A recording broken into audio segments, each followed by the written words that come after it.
Shalom Bapak Ibu Saudara terkasih, selamat sore. Sebelum kita masuk dalam ibadah, terdapat beberapa penekanan warta sebagai berikut. Yang pertama dari KPK Sigakes telah dilaksanakan pemeriksaan rutin pada hari Minggu tanggal 19 Maret 2023, waktu setelah ibadah Minggu pukul 6 sampai 10.30 bertempat di Geraha Kinasih. Yang kedua ada Sekolah Alkitab Warga pada hari Rabu tanggal 22 Maret 2023 pukul 19.00 bertempat di daring dengan pembicara Pendeta Abdiela Widya dengan tema menyusun dan menyampaikan renungan. Yang ketiga dari KPPW ibadah hari doa sedunia pada hari Kamis tanggal 23 Maret 2023 pukul 18.00 yang bertempat di GKJW Rungkut. Pelayan firman, Vikar Otniel Farano dengan tema Aku telah mendengar tentang imanmu dan petugas kelompok 9. Yang keempat ada ibadah sarimbit majelis jemaat pada hari Minggu tanggal 26 Maret 2023 pukul 11.00 bertempat di GKJW Rungkut. Pelayan firman Pendeta Abednego Adi Nugroho dengan tema kelemahan yang menguatkan yang diambil dari 2 Korintus 12 ayat 7 sampai 10. Rangkaian perayaan Paskah dimulai pada Minggu Palmarum 2 April 2023 dengan 3 kali ibadah pukul 6.00, 8.30 dan 17.00. Selanjutnya yaitu Kamis Putih pada tanggal 6 April 2023 pukul 19.00 dilaksanakan secara hybrid atau tatap muka dan streaming. Selanjutnya ada Jumat Agung yang dilaksanakan pada 7 April 2023 dengan 3 kali ibadah pukul 6.00, 8.30 dan 17.00. Sabtu Sunyi tanggal 8 April 2023 pukul 18.00 dan dilaksanakan secara hybrid, tatap muka dan live streaming. Yang ketiga ada Minggu Paskah 9 April 2023 pukul 5 pagi dan 5 sore dilaksanakan secara hybrid atau tatap muka dan live streaming pada ibadah pukul 5.00. Paskah Anak 9 April 2023 pukul 8.30 di GKJW Jemaat Rungkut dan Paskah Remaja 14 April 2023 pukul 18.00 di GKJW Jemaat Rungkut. Informasi pewartaan keuangan jemaat, warta jemaat pada halaman 12. Menindaklanjuti keputusan hasil sidang majelis jemaat GKJW Jemaat Rungkut pada tanggal 12 Februari 2023 sehubungan dengan masa pandemi COVID-19 yang telah mereda menginformasikan tentang model persembahan amplop ibadah minggu di gereja yang diberlakukan mulai ibadah minggu bulan April 2023 menggunakan edaran 3 kantong persembahan, yaitu 2 kantong diperuntukkan untuk persembahan minggu dan 1 kantong diperuntukkan untuk persembahan diakoni dan pembangunan. Hal ini untuk mempermudah pencatatan dan penggunaan jenis persembahan, baik itu persembahan pembangunan, diakonia, khusus, dan lain-lain. Dan juga mengajak warga untuk terlibat mendukung dana secara langsung pelayanan pembangunan, diakonia, dan lain-lain. Semoga dengan kembalinya model kantong ini diharapkan penggunaan persembahan warga akan lebih efektif lagi. Demikian penekanan warta, selamat beribadah. Shalom, umat yang mengasihi dan dikasihi oleh Tuhan Yesus. Kami ucapkan selamat datang dan selamat mengikuti ibadah nuansa pemuda pada sore hari ini. Ibadah hari ini akan dilayani oleh Pendeta Abednego Adi Nugroho. Sungguh, oleh karena kasih-Nya lah kita bisa hadir di tempat ini. Maka, marilah pada sore hari ini kita lakukan ibadah ini dengan hati yang riang dan penuh ucapan syukur. Sebelum kita memulai ibadah kita, mari kita siapkan hati kita dengan mengambil saat teduh.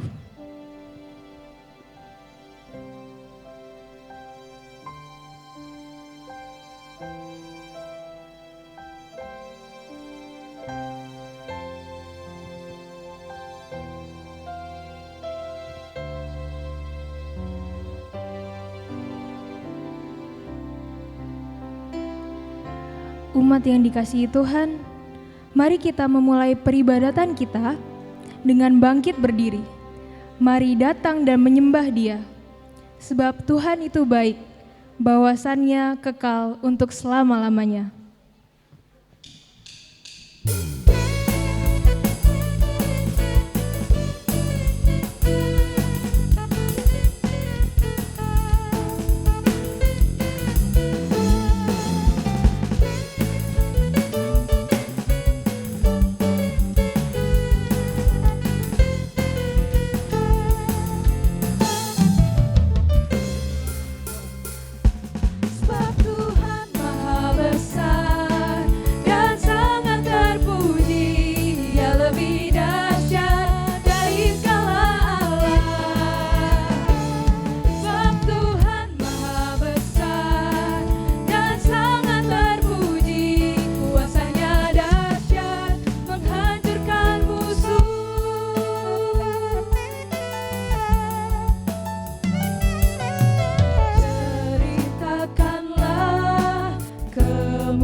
Ibadah kami ya Tuhan, kami lakukan dalam iman bahwa Tuhan Allah Bapa yang menciptakan dan memelihara langit dan bumi serta seluruh isinya, yang menjadi sumber keselamatan dan kesejahteraan hidup kami.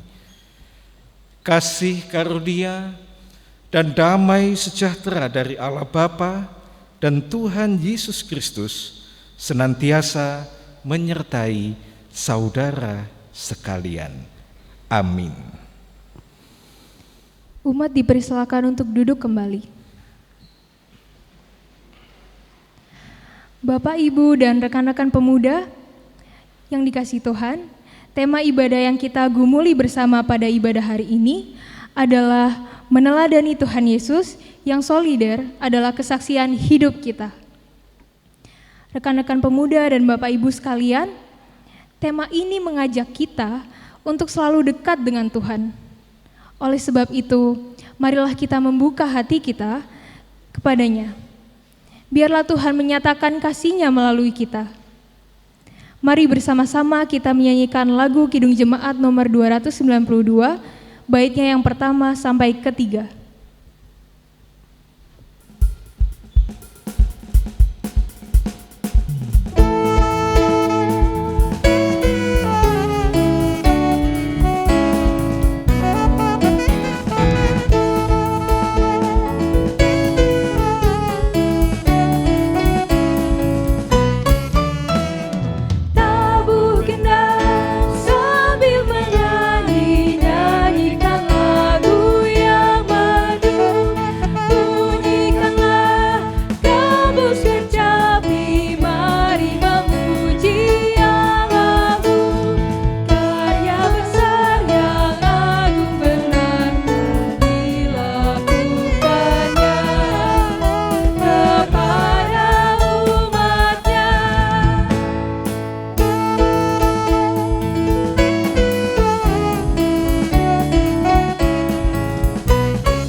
Rekan-rekan pemuda dan Bapak Ibu sekalian, sebagai manusia kita tentu tidak pernah lepas dari perbuatan dosa.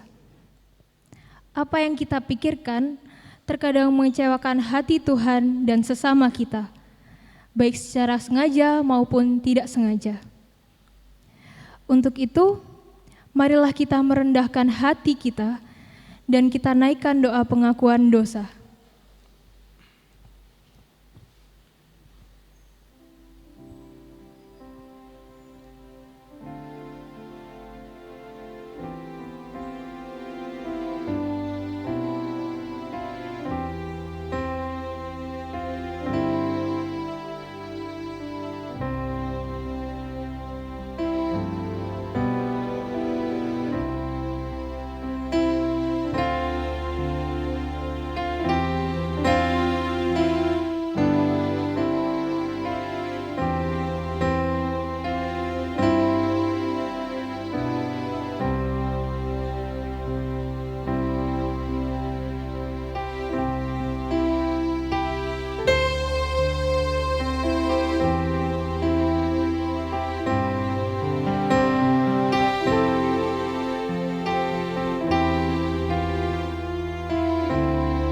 Tuhan, inilah doa kami. Ampunilah kami, kiranya kami bisa menjadi pribadi yang lebih baik, seturut dengan kehendak-Mu. Amin.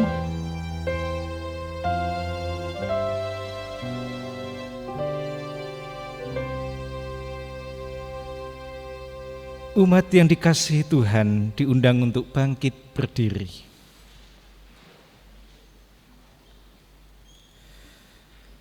Bagi kita yang dengan sungguh-sungguh mengakui dosa-dosa kita, Tuhan pasti mengampuni dosa-dosa kita.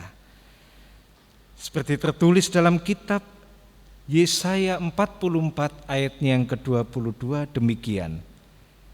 Aku telah menghapus segala dosa pemberontakanmu, seperti kabut diterbangkan angin, dan segala dosamu seperti awan yang tertiup. Kembalilah kepadaku, sebab aku telah menebus engkau. Sungguh luar biasa karya penebusan Tuhan dalam hidup kita. Sedemikian besar yang Tuhan perbuat untuk memulihkan kita. Kini, hidup kita bukanlah kita yang lama, melainkan hidup yang sesuai dengan kasih Bapa. Mari bersama-sama kita pujikan betapa hebat.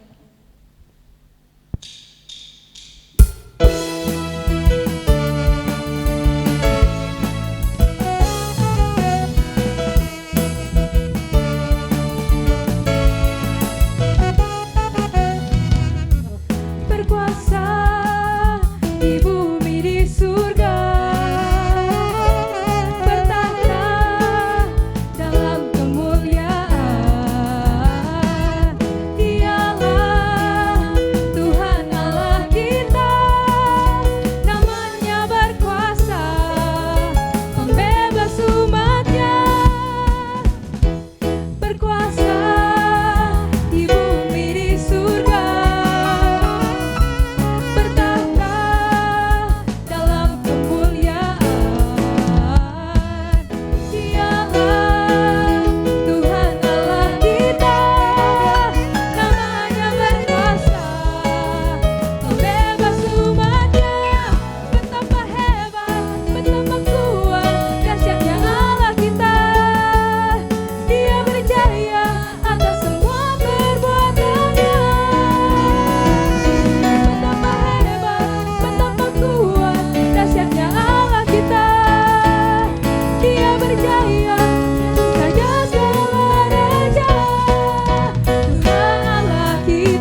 jemaat dipersilakan untuk duduk kembali.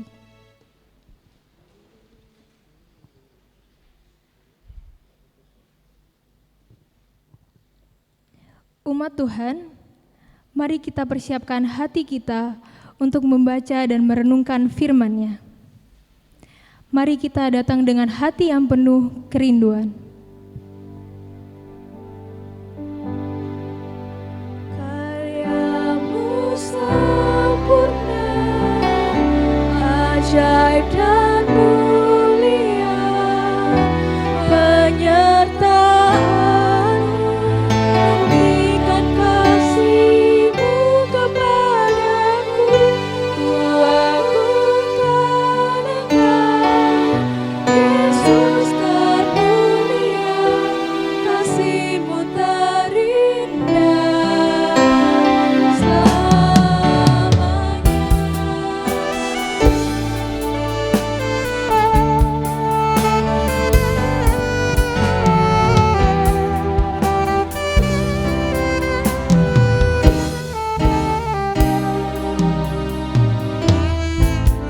Kau Bapa yang setia, tak pernah sedeti, Kau tinggalkan diriku.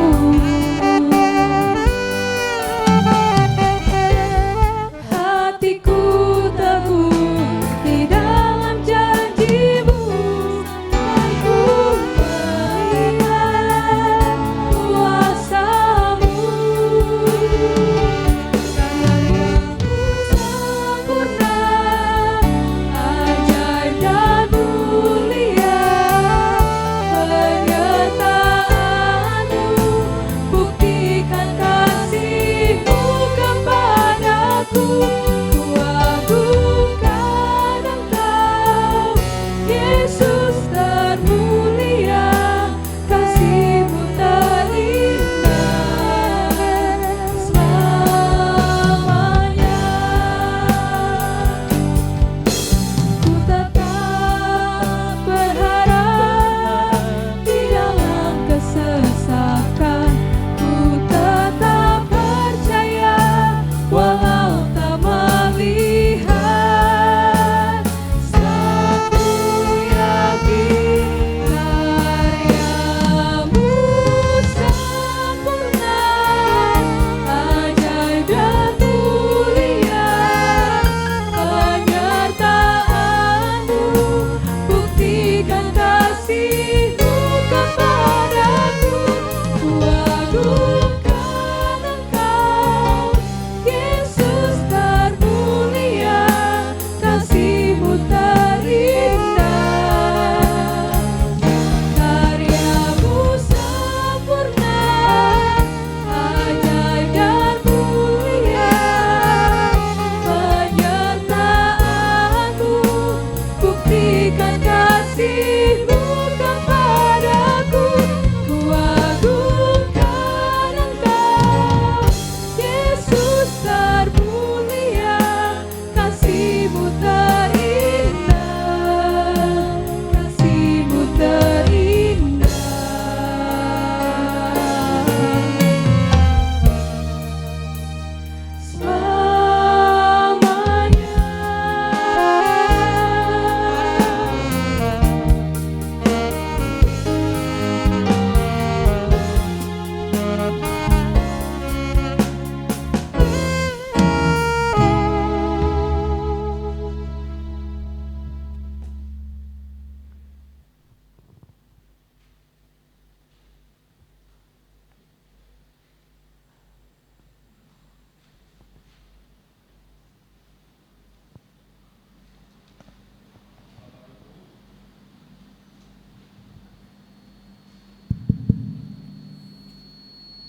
Bapak Ibu yang terkasih di dalam Tuhan Yesus, sebelum kita membaca firman, mari kita tunduk terlebih dahulu di dalam doa.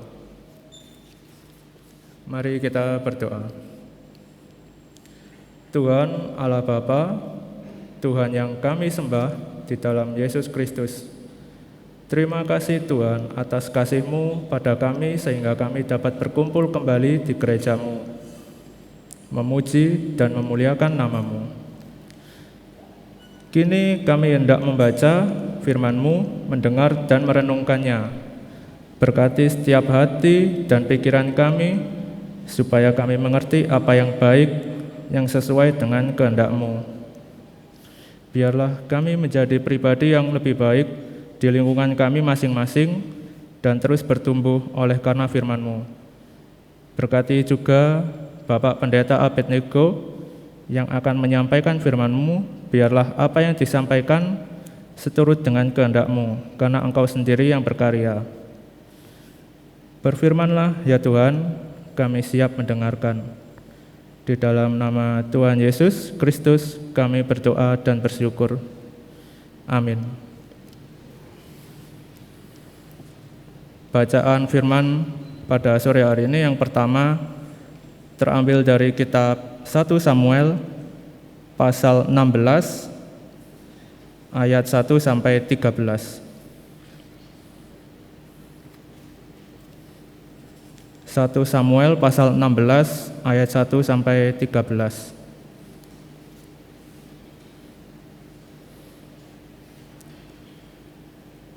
Berfirmanlah Tuhan kepada Samuel,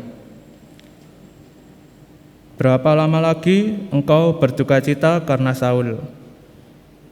Bukankah ia telah kutolak sebagai raja atas Israel? Isilah tabung tandukmu dengan minyak dan pergilah. Aku mengutus engkau kepada Isai, orang Betlehem itu, sebab di antara anak-anaknya telah kupilih seorang raja bagiku. Tetapi Samuel berkata, bagaimana mungkin aku pergi? Jika Saul mendengarnya, ia akan membunuh aku.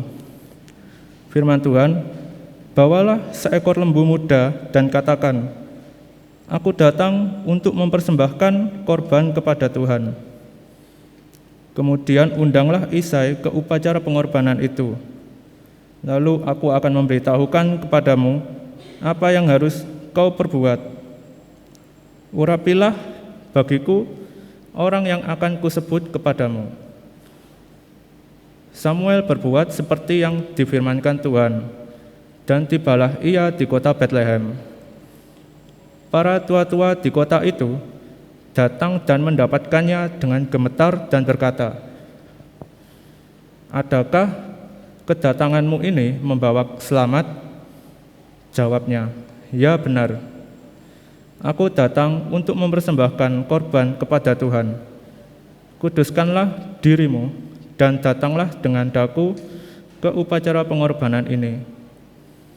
Kemudian ia menguduskan Isai dan anak-anaknya yang laki-laki dan mengundang mereka ke upacara pengorbanan itu.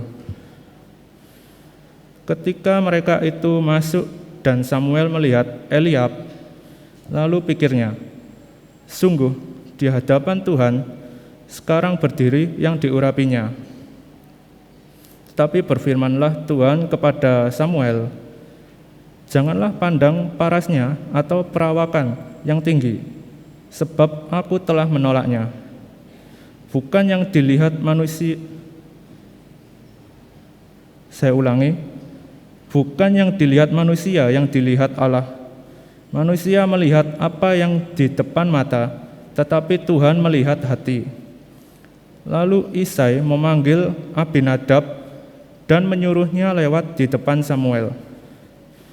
Tetapi Samuel berkata, orang ini pun tidak dipilih Tuhan. Kemudian Isai menyuruh Syama lewat. Tetapi Samuel berkata, orang ini pun tidak dipilih Tuhan. Demikianlah Isai menyuruh ketujuh anaknya lewat di depan Samuel. Tetapi Samuel berkata kepada Isai, semuanya ini tidak dipilih Tuhan. Lalu Samuel berkata kepada Isai, inikah anakmu semuanya? Jawabnya, masih tinggal yang bungsu, tetapi sedang mengembalakan kambing domba. Kata Samuel kepada Isai, suruhlah memanggil dia, sebab kita tidak akan duduk makan sebelum ia datang kemari. Kemudian disuruhnyalah menjemput dia. Ia kemerah-merahan, matanya indah, dan parasnya elok. Lalu Tuhan berfirman, "Bangkitlah, urapilah dia, sebab inilah dia." Samuel mengambil tabung tanduk yang berisi minyak itu dan mengurapi Daud di tengah-tengah saudaranya.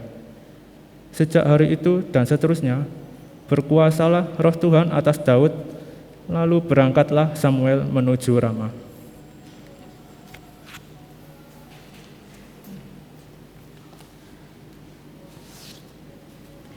Bacaan yang kedua diambil dari Efesus pasal 5 ayat 8 sampai 14.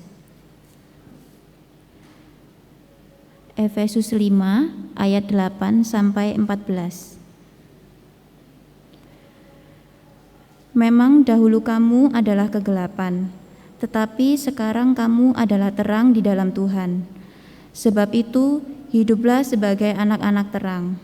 Karena terang hanya berbuahkan kebaikan dan keadilan dan kebenaran. Dan ujilah apa yang berkenan kepada Tuhan.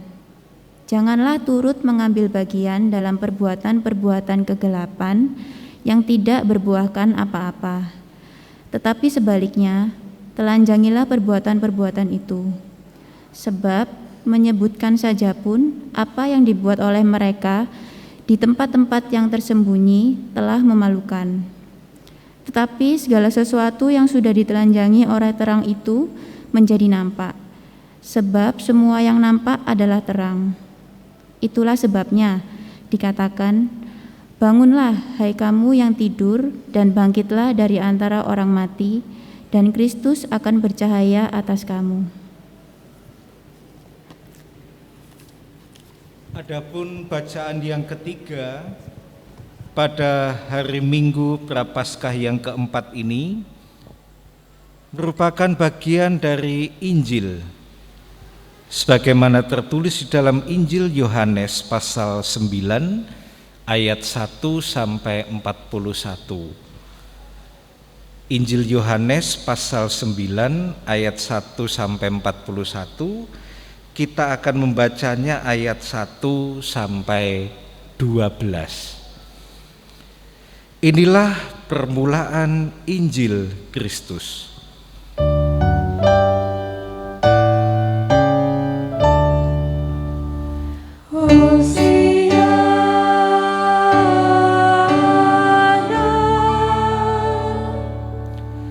Umat diundang untuk bangkit berdiri.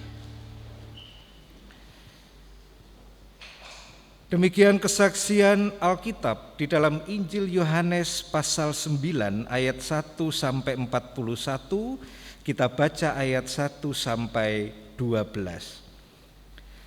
Waktu Yesus sedang lewat, ia melihat seorang yang buta sejak lahirnya. Murid-muridnya bertanya kepadanya, "Rabi, siapakah yang berbuat dosa? Orang ini sendiri atau orang tuanya sehingga ia dilahirkan buta?" Jawab Yesus, "Bukan dia dan bukan juga orang tuanya. Tetapi karena pekerjaan-pekerjaan Allah harus dinyatakan di dalam dia. Kita harus mengerjakan pekerjaan Dia yang mengutus aku selama masih siang. Akan datang malam di mana tidak ada seorang pun yang dapat bekerja. Selama aku di dalam dunia, akulah terang dunia." Setelah ia mengatakan semuanya itu, ia meludah ke tanah dan mengaduk ludahnya itu dengan tanah, lalu mengoleskannya pada mata orang buta tadi dan berkata kepadanya, "Pergilah, basuhlah dirimu dalam kolam Siloam." Siloam artinya yang diutus. Maka pergilah orang itu. Ia membasuh dirinya, lalu kembali dengan matanya sudah melek. Tetapi tetangga-tetangganya dan mereka yang dahulu mengenalnya sebagai pengemis berkata, "Bukankah dia ini yang selalu mengemis?" Ada yang berkata, "Benar, dialah ini.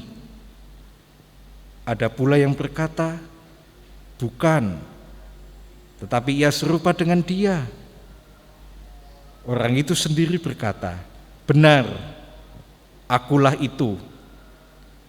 Kata mereka kepadanya, bagaimana matamu menjadi melek?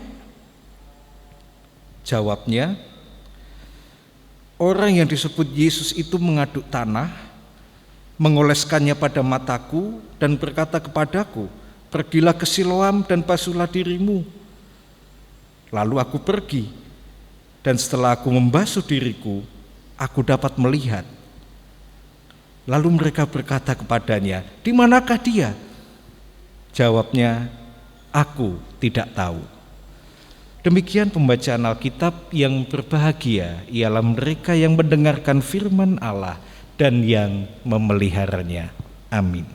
Amin, amin, amin.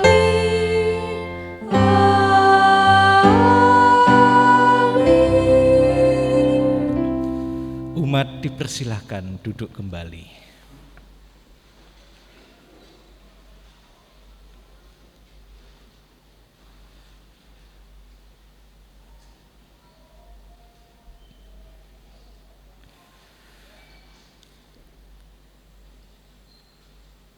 Rekan-rekan muda dan ibu bapak semuanya, mohon perkenan saya membuka masker karena puji Tuhan saya sehat dan sekarang jarak aman begitu, dan saya tidak berganti mikrofon dengan yang lain. Nuwun sewu nggih, saya tak membuka masker supaya lebih jelas dalam penyampaian. Baik. Shalom ibu bapak semua, saudara-saudara. Shalom. Sehat? Puji Tuhan. Ya, pada kesempatan petang hari ini dalam ibadah Nuansa Pemuda saya sungguh bersukacita karena setelah saya hitung-hitung ternyata saya ini sudah lama sekali tidak melayani ibadah Nuansa Pemuda. Dan saat ini bisa bersama-sama dengan rekan-rekan muda dan juga ibu bapak semuanya. Nah, kalau kita memperhatikan kehidupan sosial kita ibu bapak, terutama rekan-rekan pemuda, banyak orang yang ingin tampil beda. Banyak orang yang ingin tampil menonjol. Banyak orang yang ingin tidak sama dengan yang lainnya. Dan dalam konteks kekinian banyak orang yang pengen viral. Ya apa ya? Ya, kita bisa melihat itu fenomenanya betapa media sosial luar biasa menguasai kehidupan umat manusia. Banyak yang ingin tampil beda. Banyak yang pengen gak sama dengan yang lain. Banyak yang pengen jadi trendsetter, begitu kan? Apakah hal itu salah? Tentu tidak. Tentu tidak. Namun yang memprihatinkan, coba kita perhatikan. Yang memprihatinkan, ada sebagian mereka yang pengen tenar, ada sebagian yang mereka itu pengen menonjol, pengen kelihatan beda dengan yang lain atau dari yang lain. Itu karena dilatar belakangi oleh satu fenomena saat ini yang juga sedang marak yang disebut FOMO. Tahu ya FOMO ya? Tahu ya FOMO? Fear of missing out. Artinya takut nggak dinilai nggak update begitu, takut dinilai nggak zaman. Nah ini yang celaka, karena kalau orang sudah dikuasai fenomena FOMO itu tadi, maka keinginan dia untuk menjadi berbeda dengan yang lain itu seringkali kemudian tidak masuk akal, karena situasi atau kondisi FOMO itu tadi yang menguasai, fear of missing out. Ya, apa yang lagi ngetren, wah cepat ngetren, pengen ikut begitu kan. Sehingga kita melihat banyak fenomena-fenomena khususnya di kalangan remaja, pemuda yang luar biasa. Luar biasa memprihatinkan. Oleh karena pengen beda, mengikuti tren dengan begitu, dan kemudian seringkali akal sehat lenyap sudah. Lah ya apa truk dicegati ya? Kan begitu kan? Iki truk melaku iki dicegati kan begitu. Bagaimana kemudian keliling-keliling dengan berkelompok, bawa samurai, bawa celurit, bawa pedang. Ya ampun. Dan ketika aparat penegak hukum mengambil tindakan, apa yang terjadi? Ya hanya ikut-ikutan Pak. Ini untuk diviralkan Pak, disyuting Pak. Bayangkan. Siapa yang gak ngelus dada dengan situasi-situasi dan kondisi yang seperti itu? Kekerasan dengan mudahnya begitu ya. Kemudian orang, ya sekali lagi terutama, mohon maaf kalau saya harus menunjukkan fenomena-fenomena yang sebetulnya kalau zamannya ibu bapak kita dulu itu fenomena ini ngegirisi, orang dengan mudahnya menyakiti, orang dengan mudahnya menyiksa orang lain, menyiksa binatang, dan itu kemudian dengan entengnya disyuting begini, kemudian diupload di media-media sosial. Dan sekali lagi sebagian besar itu adalah generasi remaja, pemuda yang saat ini ada di masyarakat atau di komunitas sosial kita. Itu adalah suatu kenyataan. Orang ingin dianggap berbeda, namun dasarnya itu bukan sesuatu hal yang baik. Dasarnya itu tadi FOMO, fenomena FOMO itu tadi. Sehingga apapun dilakukan yang penting aku gak ketinggalan zaman, bahkan nek iso aku membuat sesuatu yang berbeda dengan yang lain. Nah sekali lagi, naluri untuk berbeda dengan yang lain, lebih dari yang lain, menonjol daripada yang lain, itu adalah suatu hal yang wajar. Dan kalau kita mengikuti bacaan kita pada kesempatan petang hari ini, kita juga bisa melihat, kita juga bisa ikut merasakan betapa Tuhan kita itu Tuhan yang gak umum, Tuhan yang berbeda. Berbeda dengan cara pandang kebanyakan orang misalnya. Perhatikan bacaan kita yang pertama tadi. Nabi Samuel diutus oleh Tuhan untuk mencari raja pengganti Raja Saul. Ya. Kemudian Nabi Samuel menemui Bapak Isai. Dan kemudian disebutkan di sana, ya, dipanggil anaknya yang bernama Eliab, bukan. Dipanggil lagi anaknya yang bernama Abinadab, bukan. Dipanggil lagi anaknya yang namanya Syama, bukan. Kemudian dipanggillah 7 anaknya, bukan. Padahal kita bisa membaca tadi, ya, Nabi Samuel diperintahkan oleh Tuhan untuk mencari raja pengganti Saul. Dalam benak Nabi Samuel dan kebanyakan orang bangsa Israel pada waktu itu, jenenge golek rojo itu mesti golek sing gagah, ya kan? Mencari yang gagah, mencari yang perawakannya baik. Namun kemudian Tuhan mengatakan, ayat 7 bacaan kita dalam 1 Samuel 16 tadi di sana dikatakan, janganlah pandang parasnya atau perawakan yang tinggi. Lah bisa jadi Samuel bingung.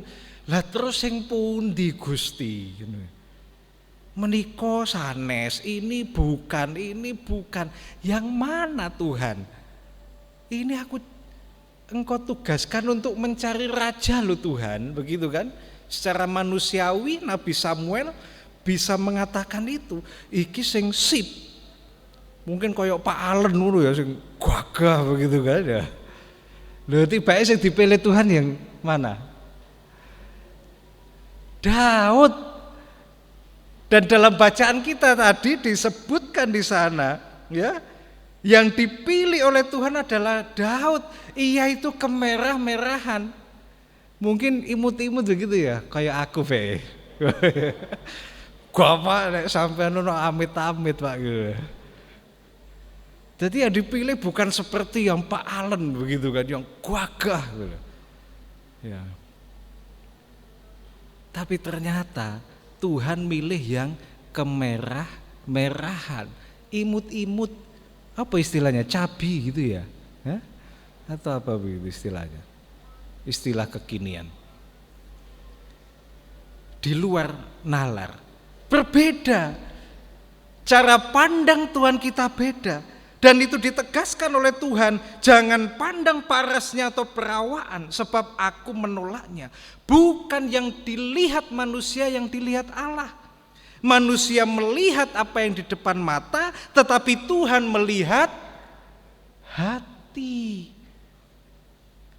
Satu cara pandang yang berbeda.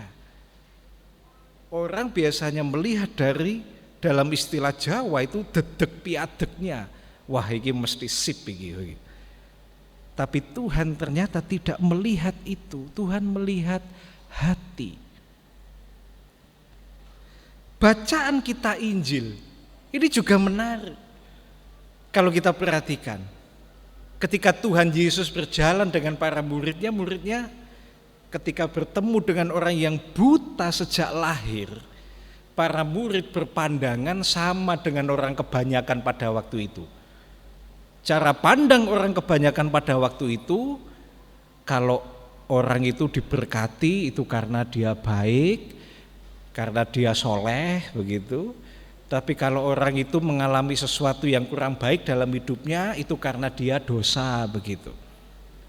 Karena itu para murid bertanya, Rabi ini karena dosa siapa? Dosa dia sendiri atau dosa orang tuanya sehingga dia dilahirkan buta?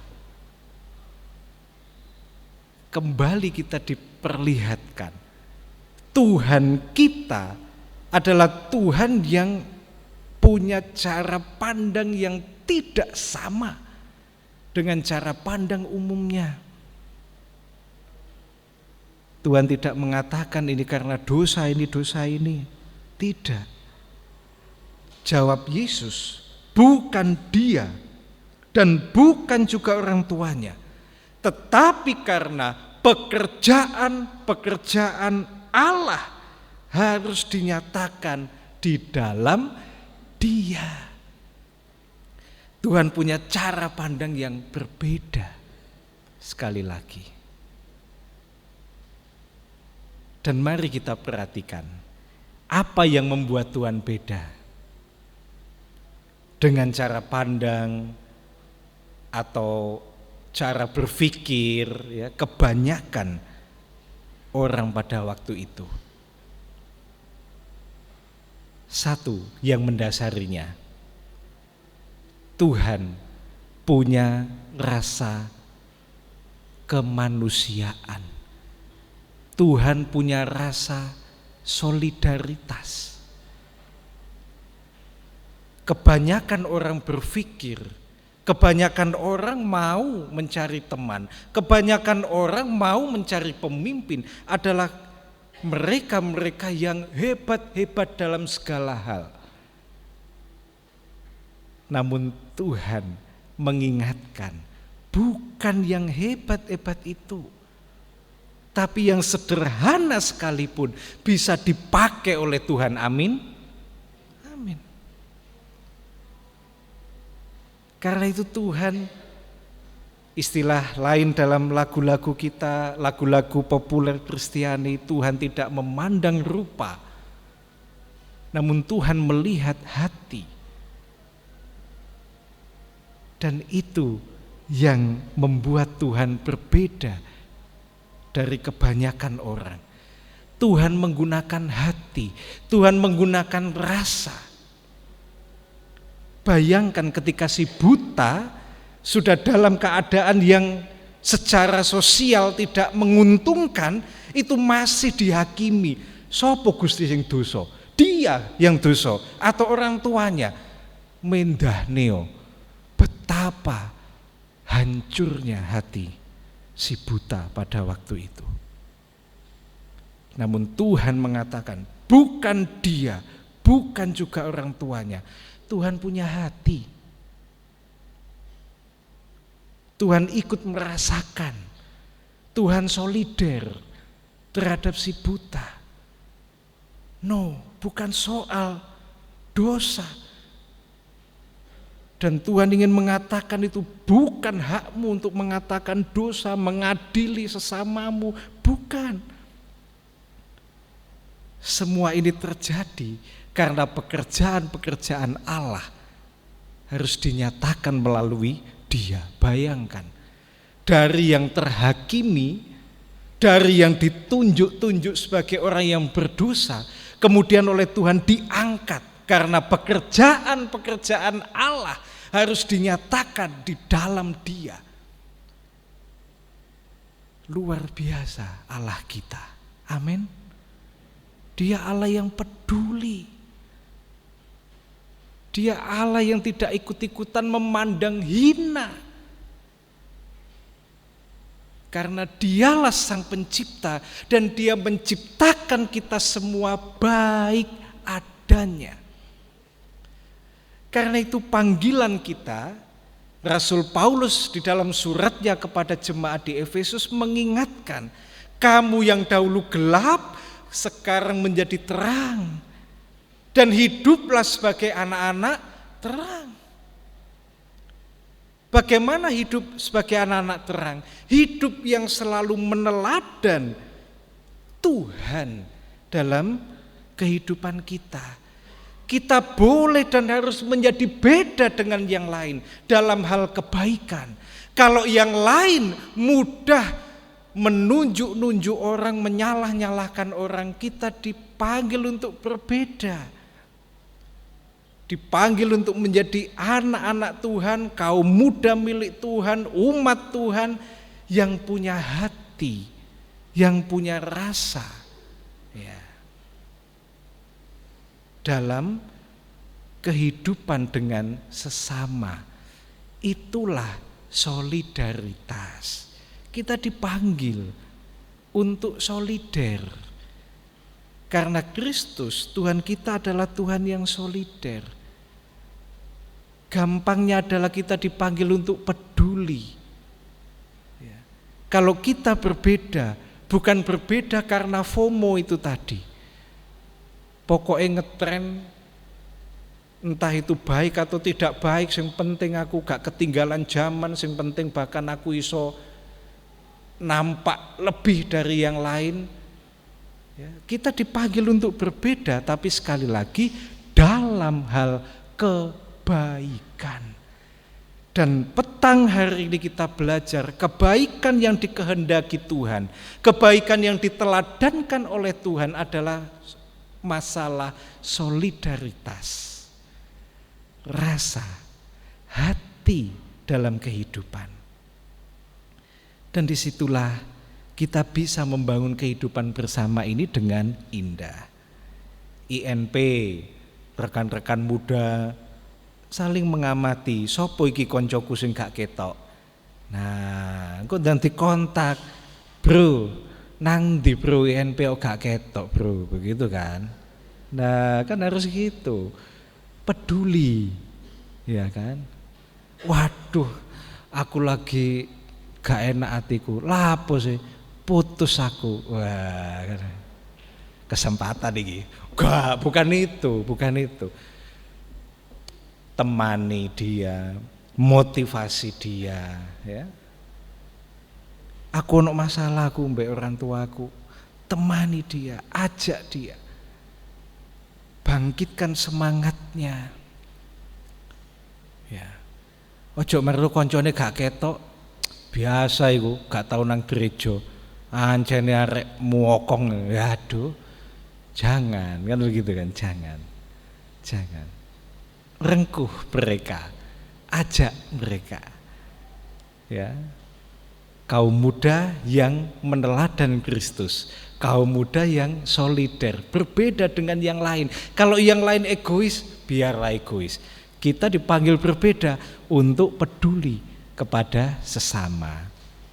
Pun juga dalam kehidupan persekutuan kita sebagai jemaat, kita dipanggil untuk saling peduli satu dengan yang lain, memperhatikan satu dengan yang lain.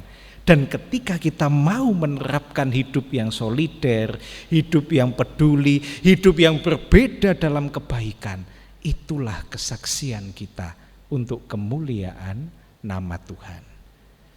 Tuhan adalah Tuhan yang solider, Dia berbeda dalam segala hal karena Tuhan menggunakan hati.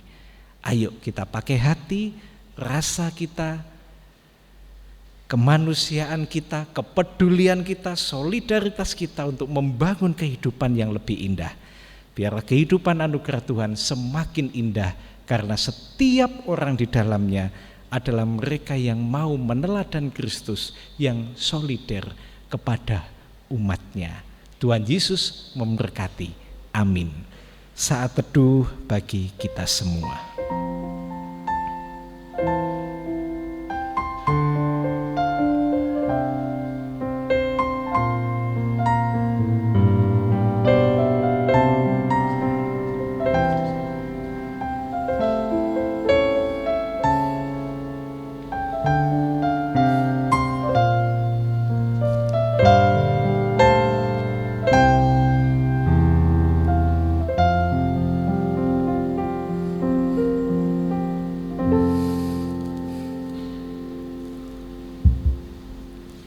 Umat dimohon berdiri.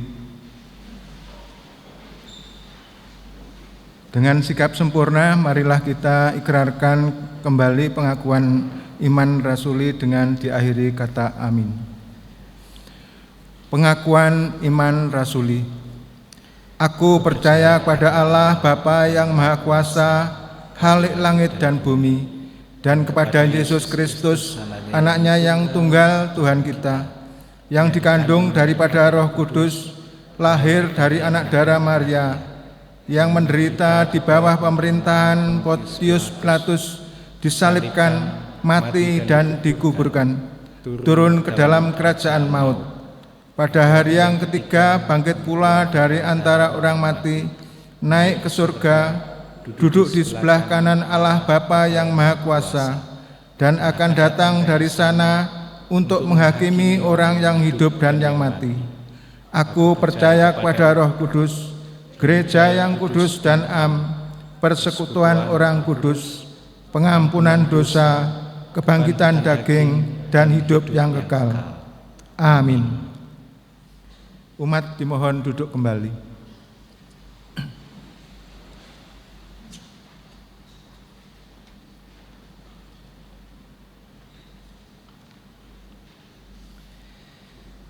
Umat yang dikasihi Tuhan, kini mari bersama-sama kita bersyafaat. Kita naikkan pokok-pokok doa kita di hadapan Tuhan. Dan doa syafaat ini nanti akan kita akhiri dengan kita menyanyikan doa Bapa kami. Mari kita berdoa.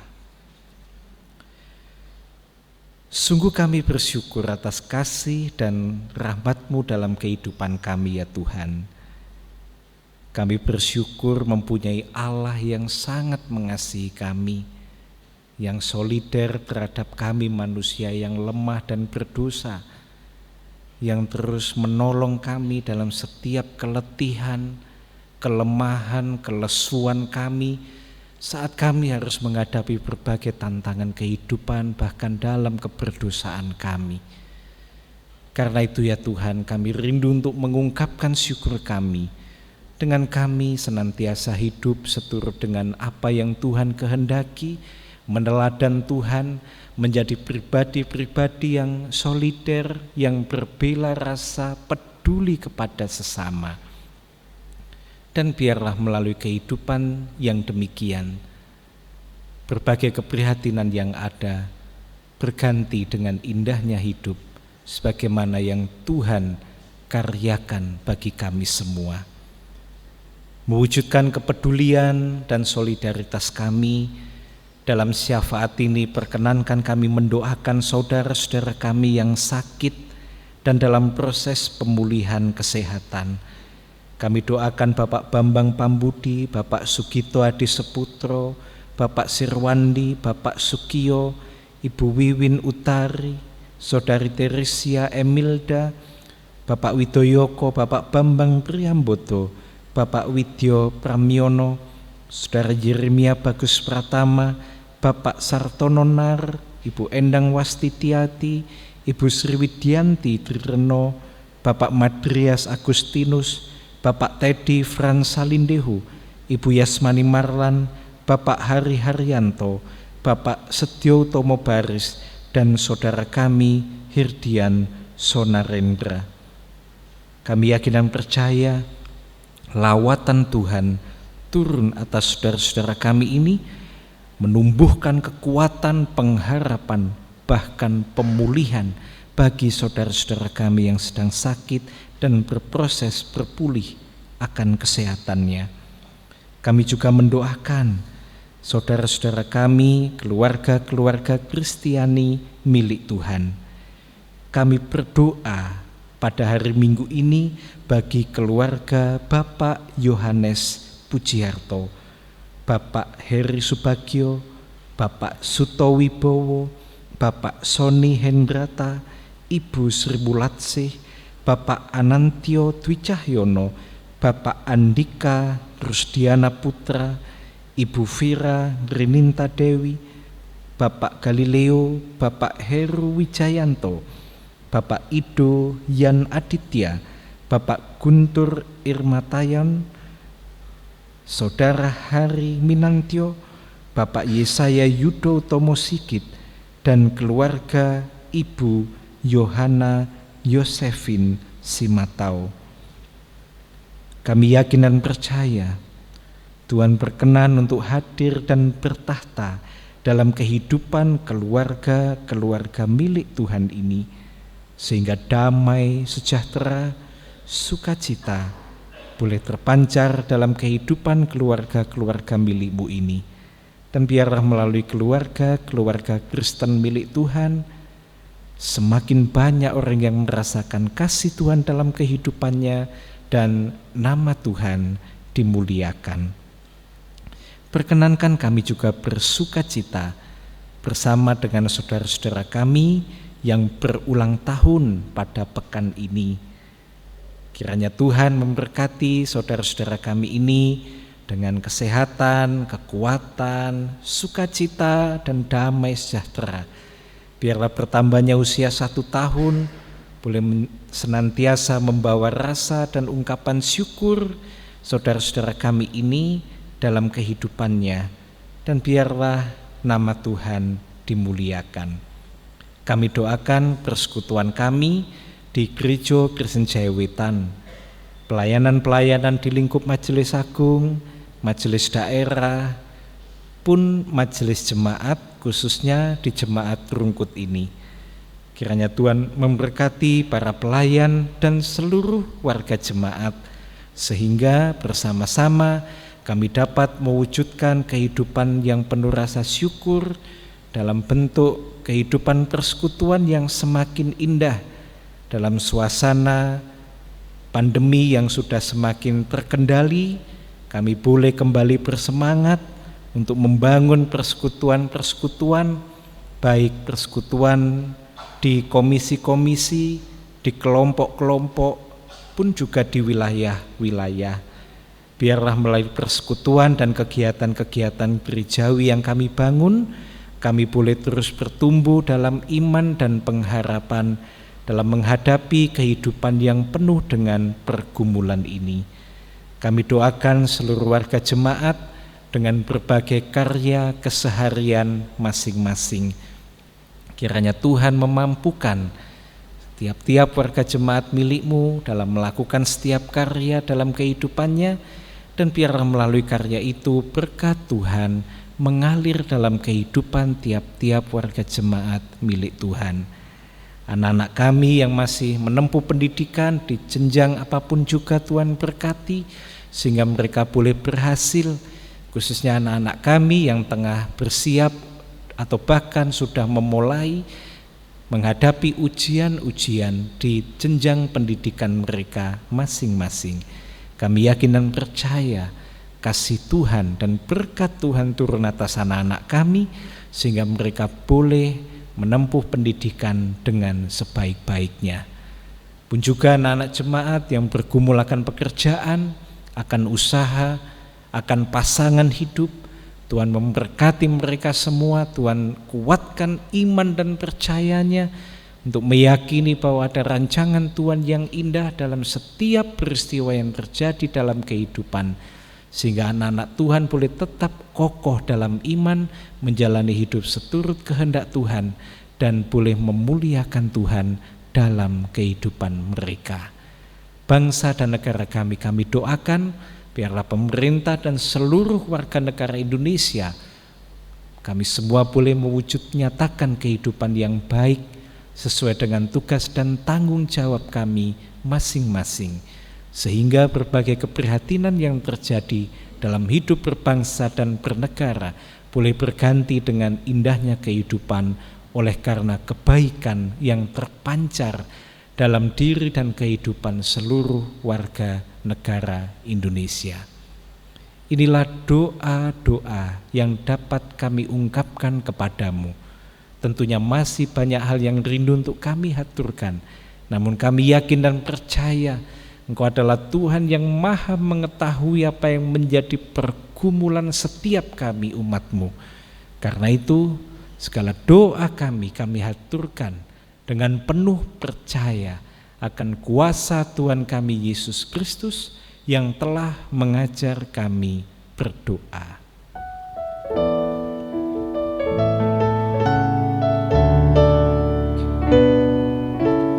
Bapa kami yang di surga, dikuduskanlah nama-Mu, datanglah kerajaan-Mu, jadilah kehendak-Mu di bumi seperti yang di surga. Berikan kami hari ini makanan yang secukupnya. Ampuni kesalahan kami, seperti kami ampuni orang yang bersalah pada kami. Jangan bawa kami ke dalam pencobaan, tapi lepaskan kami dari yang jahat.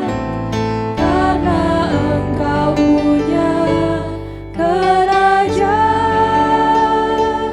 dan kuasa, kemuliaan selamanya. Amin. Amin. Amin.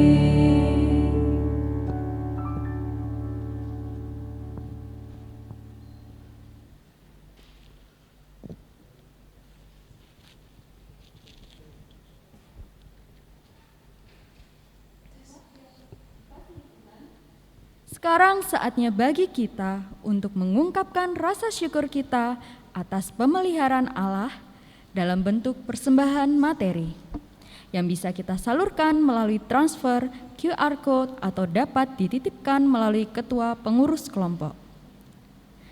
Dasar persembahan minggu ini terambil dari kitab 1 Tesalonika 5 ayat 18. Mengucap syukurlah dalam segala hal, sebab itulah yang dikehendaki Allah di dalam Kristus Yesus bagi kamu. Mari kita mengumpulkan persembahan dengan bersama memujikan Kecaplah dan Lihatlah.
Umat diundang untuk bangkit berdiri. Mari kita serahkan persembahan kita ini di dalam doa. Mari kita bersama berdoa. Ya Yesus, terima kasih atas firman yang telah kami terima. Kiranya sabda-Mu selalu menguatkan kami dalam kehidupan kami sehari-hari. Pada saat ini ya Tuhan, kami telah membawa persembahan dari sebagian milik kami sebagai persembahan bagi gereja-Mu. Kiranya Engkau memberkati majelis-majelis yang akan mengelola persembahan ini. Biarlah persembahan ini dapat bermanfaat bagi kemuliaan nama-Mu dan bagi sesama kami manusia. Terima kasih Tuhan Yesus, hanya di dalam nama-Mu kami telah berdoa dan mengucap syukur. Amin. Umat Tuhan, melalui firman Tuhan yang baru saja kita terima, kita kembali belajar bagaimana Allah menunjukkan sifat solidaritasnya kepada umat manusia. Dan hendaknya sifat Allah ini menjadi pendorong kita untuk juga terus mengasihi sesama manusia.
Kini jemaat, arahkanlah hatimu kepada Tuhan dan terimalah berkat-Nya. Tuhan memberkati engkau dan melindungi engkau. Tuhan menyinari engkau dengan wajah-Nya dan memberi engkau kasih karunia. Tuhan menghadapkan wajah-Nya kepadamu dan memberi engkau damai sejahtera. Amin.